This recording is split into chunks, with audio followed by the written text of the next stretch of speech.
Sebelum Amerika datang, Hawaii adalah sebuah kerajaan berdaulat yang berdiri megah di tengah Samudra Pasifik. Di bawah kepemimpinan para rajanya, Hawaii berkembang menjadi pusat budaya dan kekuasaan yang unik, jauh dari pengaruh luar selama berabad-abad.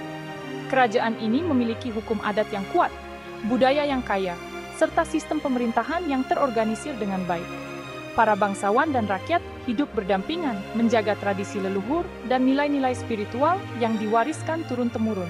Hawaii bukan sekadar pulau tropis yang indah, melainkan negara berdaulat dengan struktur politik yang diakui dunia internasional. Ibu kotanya, Honolulu, menjadi pusat pemerintahan dan perdagangan yang ramai. Raja Kamehameha A adalah tokoh legendaris yang berhasil menyatukan seluruh kepulauan Hawaii melalui diplomasi dan kekuatan militer, membangun dinasti yang bertahan hampir 100 tahun dan membawa stabilitas bagi rakyatnya. Kerajaan Hawaii aktif menjalin hubungan diplomatik dengan negara-negara besar seperti Inggris, Prancis, dan Amerika Serikat. Mereka mengirim diplomat, menandatangani perjanjian, dan diakui sebagai negara merdeka di peta dunia. Hawaii memiliki konstitusi, parlemen, dan sistem peradilan modern. Istana Iolani bahkan sudah menggunakan listrik sebelum Gedung Putih di Amerika, menandakan kemajuan teknologi dan keterbukaan terhadap inovasi. Masyarakat Hawaii mampu menyeimbangkan tradisi aloha aina, cinta tanah air, dengan modernitas. Mereka tetap menjaga budaya seperti hula dan upacara adat sambil menerima perubahan zaman. Namun, kemakmuran dan letak strategis Hawaii di jalur pelayaran dunia membuatnya semakin menarik bagi kekuatan asing yang ingin menguasai Pasifik. Negara-negara barat mulai melihat Hawaii bukan lagi sebagai sekadar teman, melainkan sebagai aset berharga yang harus dikuasai demi kepentingan ekonomi dan militer. Di balik perjanjian dagang yang tampak menguntungkan, benih-benih perubahan berbahaya mulai tumbuh. Tekanan politik dan ekonomi perlahan-lahan merusak fondasi kedaulatan kerajaan. Kekuatan asing, terutama para pengusaha dan politisi Amerika, mulai menguasai lahan-lahan subur dan industri gula, menggerogoti kekuatan ekonomi dan politik Hawaii dari dalam. Badai besar sedang mendekat, mengancam surga yang damai ini. Hawaii berdiri di ambang perubahan besar, menanti nasib yang akan mengubah sejarahnya selamanya. Pada tahun 1820, sekelompok misionaris Protestan dari Amerika tiba di Hawaii, membawa harapan dan keyakinan baru ke tanah yang jauh dari tanah air mereka.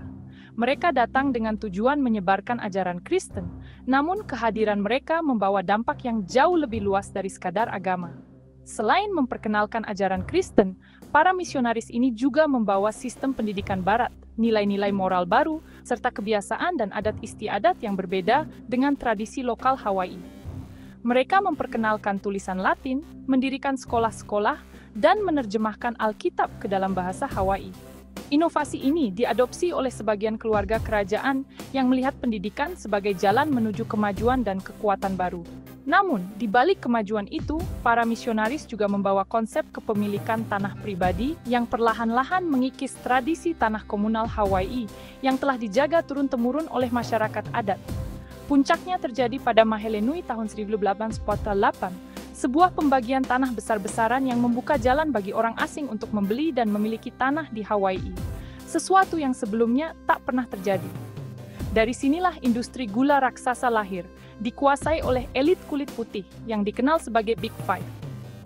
Mereka mengendalikan hampir seluruh aspek ekonomi Hawaii, dari perkebunan hingga perdagangan. Ketergantungan pada pasar Amerika Serikat membuat para pengusaha ini semakin berkuasa, memperkuat posisi mereka sebagai penentu arah ekonomi pulau-pulau Hawaii. Mereka menekan monarki Hawaii untuk mengeluarkan kebijakan yang menguntungkan bisnis dan kepentingan mereka sendiri, seringkali mengorbankan kesejahteraan rakyat lokal. Perlahan namun pasti, kekuasaan yang dulu berada di tangan istana mulai bergeser ke tangan para pemilik perkebunan dan pengusaha asing. Sebuah pemerintahan bayangan pun terbentuk, seringkali bertentangan dengan kepentingan dan aspirasi rakyat Hawaii, menciptakan ketegangan sosial dan politik yang mendalam. Ekonomi, politik, dan tanah Hawaii kini berada di bawah kendali segelintir elit asing. Sementara, banyak penduduk asli kehilangan hak atas tanah dan penghidupan mereka. Inilah awal dari hilangnya kedaulatan Hawaii, sebuah babak baru yang penuh tantangan dan kehilangan bagi bangsa Hawaii. Tahun 1887, ketegangan memuncak antara monarki dan elit pengusaha kulit putih. Raja Kalakaua dipaksa menandatangani konstitusi bayonet di bawah ancaman senjata. Konstitusi ini mengalihkan kekuasaan ke kabinet yang dikuasai elit Amerika, membatasi hak suara penduduk asli. Raja menjadi simbol tanpa kekuatan nyata, sementara kepentingan Amerika menguat. Perjanjian Pearl Harbor diperbarui, memberi Amerika pijakan militer strategis. Konstitusi bayonet adalah luka besar bagi kedaulatan Hawaii. Jalan menuju aneksasi semakin terbuka lebar. Setelah Raja Kalakaua wafat, Ratu Liliuokalani naik takhta, bertekad mengembalikan hak rakyatnya. Ia menyusun konstitusi baru, memicu kepanikan elit kulit putih. Komite Keselamatan, kelompok pengusaha Amerika, merencanakan kudeta. Mereka bersekongkol dengan Menteri AS, John L. Stevens, yang setuju menyediakan kekuatan militer. 16 Januari 1893, marinir Amerika mendarat di Honolulu, mengambil posisi di depan Istana Iolani. Kehadiran mereka adalah intimidasi, bukan perlindungan.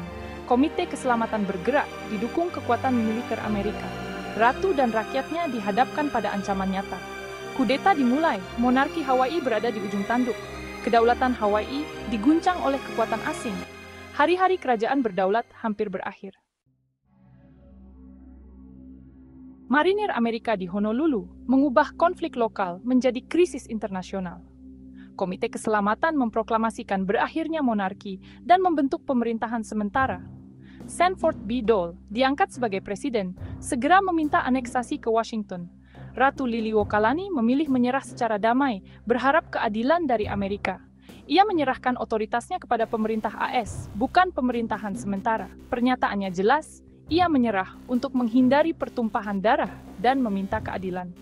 Ini bukan kekalahan, tapi permohonan keadilan pada negara yang telah membantu menggulingkannya. Nasib Hawaii kini di tangan para pemimpin di Washington.